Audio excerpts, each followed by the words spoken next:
Hello everyone, my name is Anoop Tripathi. I'm a fourth year PhD student in plant sciences, and I'm funded by Gates Cambridge Scholarship, and I'm part of Emmanuel College and work at the plant sciences with Professor Heber. So my work is based on food security, and I work on rice. So why I work on rice is very simple. Three things. First thing, I like rice. Second thing, my lab is expertise in rice research.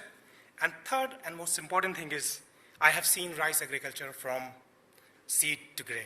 So I know the bits and pieces. So that's why I'm interested in rice farming. So there are 3.5 billion people who depend on rice. So by 2050, we have to feed around 10 billion people. So there we have to ensure the food production.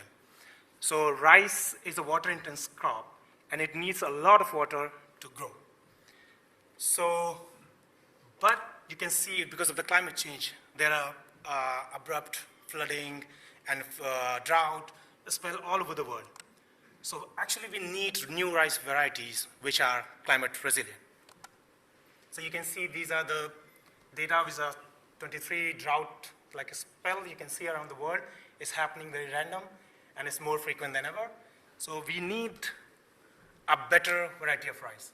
So if you see here, so you can see this is the maize plant, this is a wheat, and this is rice. So all three are growing in the same condition, weather condition, but you see the growth condition are totally different. So how maize grows faster than rice? Why? So that's the C4 plant, that maize called C4 plant, and rice called C3 plant. Why C3 plants are going slower? So if you see the green bit here, so this is the most of the chloroplasts present here. So you know, you must have heard about Rubisco enzyme, which fixes the carbon dioxide and produces the carbohydrate. So what happens in like a rice plant, when Rubisco, like at high temperature, when Rubisco react with oxygen, so like here on the surface, you can find, from stomata, you can find carbon dioxide as well as oxygen. So Rubisco can react with both. When it reacts with oxygen, it produces a toxic compound. Then plants had to take extra measure to get rid of those toxic compounds. That's why rice grows slower, because it's wasting energy to get rid of those compounds. But in C4, it's very smartly, you see this is called bundle sheath cell. So Rubisco is mostly present here.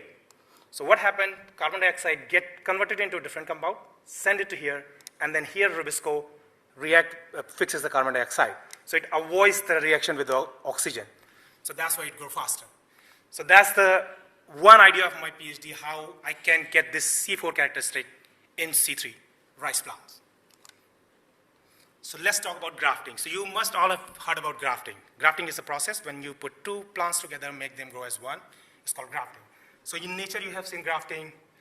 So you have seen, this is called plant called striga. It grows on millet root system, and it get the nutrient from the plant. So it make a graft junction with the root system. So that's another example of grafting in nature. So in the 19th century, there is a phylloxera infestation in Europe. So what happens, like these insects, they go through the root system and destroy the whole vinery. So what they have done, they grafted a resistant variety and saved the whole vinery. That's another example of like how you use grafting. And you must have heard about the grafting in front of Trinity College. You can see that's a Newton apple tree. So they use the branch, like the shoot from that apple, and root is like a normal apple tree. So that's another, like you can use the grafting for another thing, for like a horticulture thing. So for apple, pear, roses. But why? So all those examples, one or other, there's one plant which have a dicot plants. So, and all the crops I'm talking about, wheat, rice, millet, those are monocots. That's why I'm making sure, like showing you what's the difference, why dicots are more prone to grafting than monocot. Sorry. So in dicot, what happens if you see here? So these, the vasculature, they are arranged in ring form. So they are easier to align. And the second thing is the presence of vascular cambium, which are a mesometic tissue, which actively divides and fuses the cell faster. But in monocots, it's never been done because these both structure are absent. First, the vasculature is scattered, so it's very hard to align them. And second, there is no vascular cambium. So it cannot be done. And it's said like everywhere you can see, like before, like you can see, it's like it's been said by different literature, it cannot be done. So if you Google can monocot graft, that was the result before we published a paper, how to do monocot grafting. Then it changes the Google search. So now you see this. So how we do monocot grafting? So actually what we do monocot grafting at embryo level. So what we do, that's a typical embryo. If you see, this is a shoot apical meristem, root apical meristem, and this is the mesocotyle, which is the meristematic tissue. And we exploit these tissue and use as a graft junction. And that's how we started grafting monocots. And this is the rice grafted plant. And we grafted 9 orders out of 11 orders. 2 we did not manage to because it did not germinate, so we did not graft that. So what is the advantage of monocot grafting? So that can be, so in wheat there is a disease called take-all disease. So, and the oats are resistant to these disease. So oat roots have an evanescent enzyme, it's a chemical compound which inhibit the take-all disease pathogen, the fungus. So if you graft the oat with the wheat, it can stop the infestation. Another for mutant analysis. So if you have like some signal coming from root system, and if you put the mutant on top and see if signal is going there or not. In the banana, so Panama disease must have heard about everyone, and the oil palm, they have a basal stem rot disease. So there are, the banana we eat is like Cavendish banana, so they are they are not resistant to Panama disease, but there are so many wild banana, if you graft the root system with the resistant variety, you can save the like a plantation from getting rid of all the plants. So same with the oil palm. So that's the one is bulb graft, like you can do for horticulture as well. So these are one of the example. Then I came across this another technique which is done by Max Planck Institute. What they have done, so they use a different variety of Nicotiana. So if you see here, so that's the Nicotiana tabacum and glauca. So these are 48 chromosome and 24 chromosome plants. So what they have done, they grafted, and they took the graft junction out and put them on dual selection pressure. So these has a different selection gene, and this has a different selection gene. So the cells which have both the genome, they survived the selection pressure. So, and by this process, what they have done, they did manage to get a new species, Nicotiana tabacca, where 72 chromosomes plants. So actually they got some cells which had a 72 chromosome from graft junction. So for all those information I gave you, so now I can summarize it, then you can see what I'm doing for my PhD. So you know what is traditional grafting, where you just chop the plant and put it together. That's a traditional grafting. Then came along the monocot grafting. So you know about like a traditional hybridization, where you use the pollen, like the flower pollen from one plant, and just make a hybrid and just do the breeding line and get the hybrid. So the example I showed, this is called somatic hybridization, and that's a new line of breeding. So can we use this approach and make a new crop? So that was the idea. So I had a rice with the hygromycin resistant gene and pearl millet. It's a C4 plant, this is a C3 plant. So I'm grafting them, getting the cells from crop junction and trying to make a hybrid between them. They cannot use as a traditional method because they are not related. They are from different family. So actually I did it. So I did manage to get a hybrid between rice and millet. So this is the rice panicle, this is the pearl millet panicle, and this is the hybrid, like a hybrid plant. So now I'm studying a different part of it, like the leaf structure, the DNA, the genome, how they are infusing and how they are interacting with each other. So that's the one image that I showed you earlier. So if you see here, so this is the pearl millet where you can see the most of the chloroplast is aligned in the bundle sheath cell. Here you can see in the rice, all the chloroplast with rubisco, they are in the mesophyll cell. But if you see here in the hybrid, so here you can see, like you can see the stripes.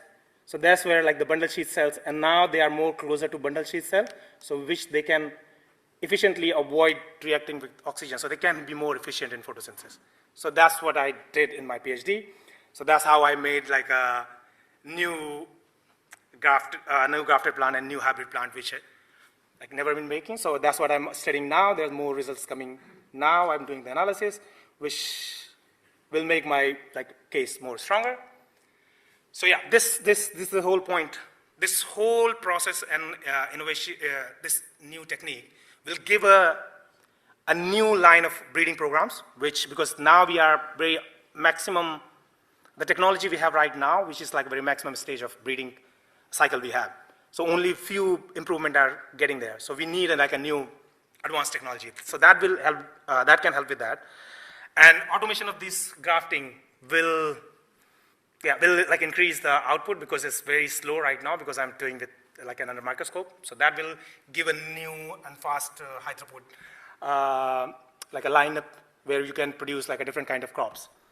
And so if we mixing the C4 and C3, so which can grow in low water condition, we can make plants like rice can grow in low water condition, in high temperature. So that's the one other a different kind of benefit we can get from those breeding line. Another bit is I'm really interested to engaging with farmers, making them a citizen scientist. So talk to them what actually they need rather than building everything in the lab and getting to them. It should be a feedback loop. So that's another advantage of making that. And yeah, that's a novel tool for rice research. And yeah, so we can, it give us an understanding to learn more about the crop diversity in different crops. So these are people, and these are people who supported me throughout my research. And thank you, CSIR. So I'm going to, in 3 seconds, I'm going to show, 3-5 seconds, I'm going to show you how I use the money for this. So actually, I went to Philippines to learn about more rice farming. So because I've been working in the lab, so I need to see a different setting of because I know how farming happened in India, but I don't know how it happened in Philippines or it happened in Africa. So I'm trying to learn those from farmers. So actually I went there, and I had a hands-on practice there about pathogen, working in the field, learning this. That's how I used my award money from CSIR. So thank you so much for that. And that was a good experience to talk to farmers, and had a real time, that experience, how our brain works in a lab setting and how it works in a field setting. So good to have that feedback loop, and that will definitely improve the work in the a lab environment. And thank you.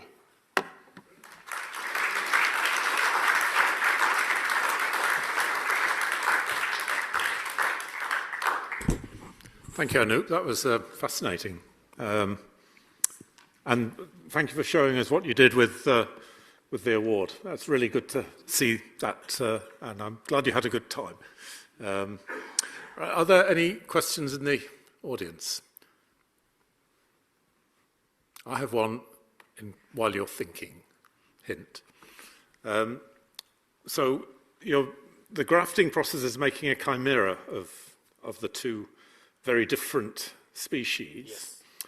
Is there something special about a plant cell or a plant organism that allows that to be done? Because you couldn't do that in an animal cell, could you? You might do it in a bacterium, but... So yeah, so mechanism is still unknown. So the lab who done 4 years ago, they don't know the mechanism. So we are trying to find out why it's happening and why it's happening at the graft junction. So we are trying to find out it's actually happening at the junction where the wound, so I think something is happening during the wound healing.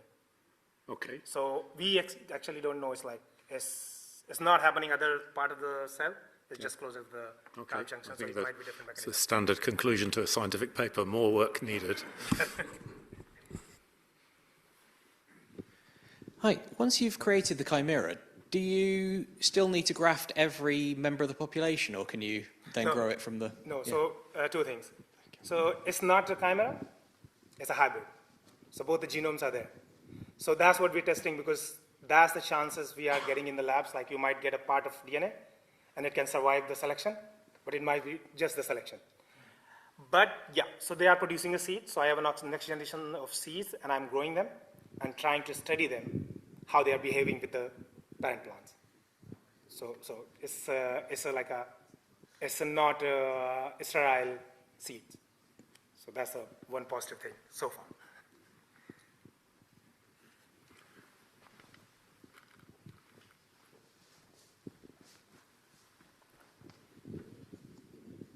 Thank you. I think you've partly answered excuse me, the question I was going to ask in the last few words of your answer to that question. This is, if you are creating a new species, it's quite clearly the start of a very long process because you're going to have to do quite a lot of plant breeding afterwards.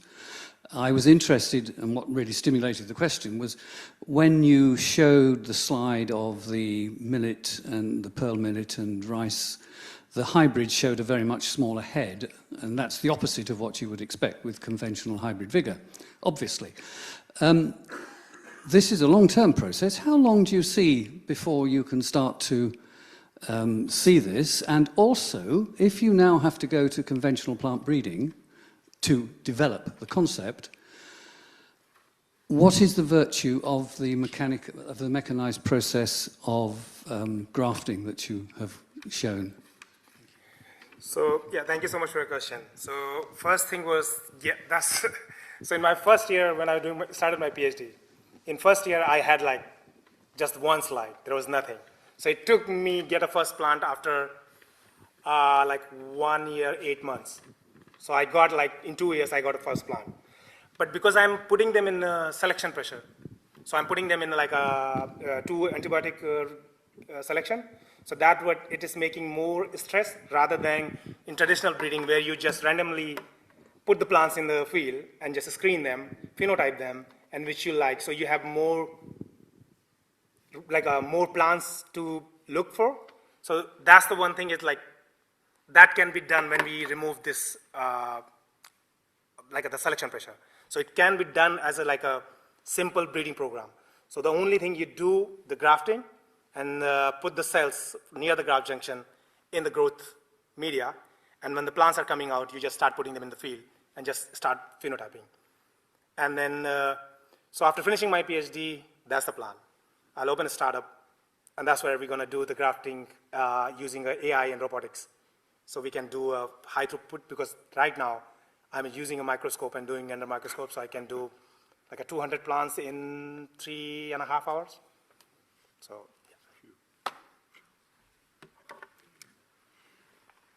yeah. Any more questions? Okay. I think this is a very momentous piece of work. I wish you every success with it, Anoop, and thank you for coming and telling us about it. Thank you so much.